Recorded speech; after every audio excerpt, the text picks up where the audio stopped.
ښه اخلاق انسان ته د ایمان نه وروسته در ټولو بهترینه تحفه ښه اخلاق دي.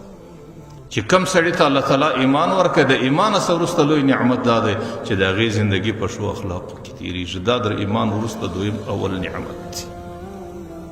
او ښه اخلاق دا د انسان د کمال معیار دی.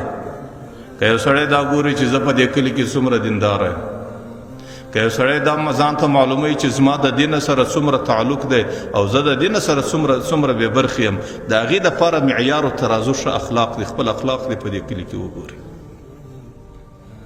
که چیرې په دې کلي کې په کور کې د ده ښه اخلاق دي، په دې محل کې د ده ښه اخلاق دي، په قریبانو کې د ده ښه اخلاق دي، او په خپلو ملګرو په نازګویو انسانانو کې د ده ښه اخلاق دي، بیا در ټولو دی کامل ایمان والا دی. پیغمبر علیه الصلاة والسلام حدیث مبارک دی اکملهم ایمانا احسنهم اخلاقا، چې کم چاته الله ښه اخلاق ورکړي دي د هغوی ایمان در ټولو انسانانو کامل دی. او که چیرې د ده بدوخته په کور کې هم زندګي خرابه ده، پلار د بچانو سره اخته دی، ورور د ورور سره اخته دی، لور د مور سره اخته ده، خواښې د مژور سره اخته ده، او چې کله د کور سره اوځي د کلي د همسایهګانو سره د ده نفرت و جګړې دي، او په قریبانو کې څوک د سلام سړی نه لري او خلک دته د نفرت په نظر ګوري، څوک د شیخ خاصه سلام نور اچي، د ده اخلاق ډېر کمزوري. په خدای مې دې قسم وي که د دنیا لمنځونه ګرده دی کوي او که د دنیا صدقې ګرځي دی کوي، که د دنیا ښه زندګي دی کوي، در ټولو هغه په ایمان کې کمزوری سړی دغه بلل کېږي.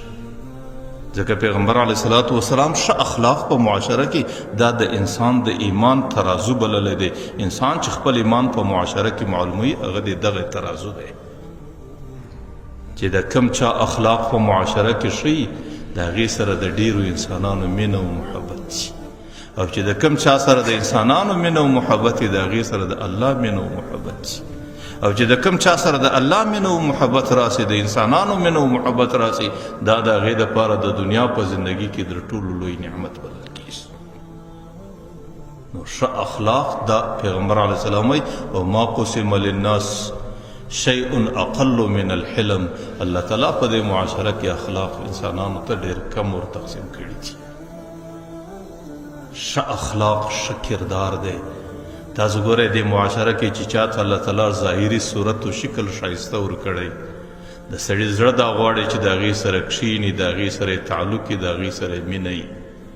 د هغه رقم چې کوم چاته په معاشره کې الله تعالی ښه اخلاق ورکړی، د سړي زړه دا غواړي چې د هغې سره کښېني، نو د هغې صورت هم ښایسته وي، د هغې سیرت هم ښایسته وي. او پیغمبر علیه الصلاة والسلام به همیشه دا دعا کوله اللهم احسنت خلقی فحسن خلقی.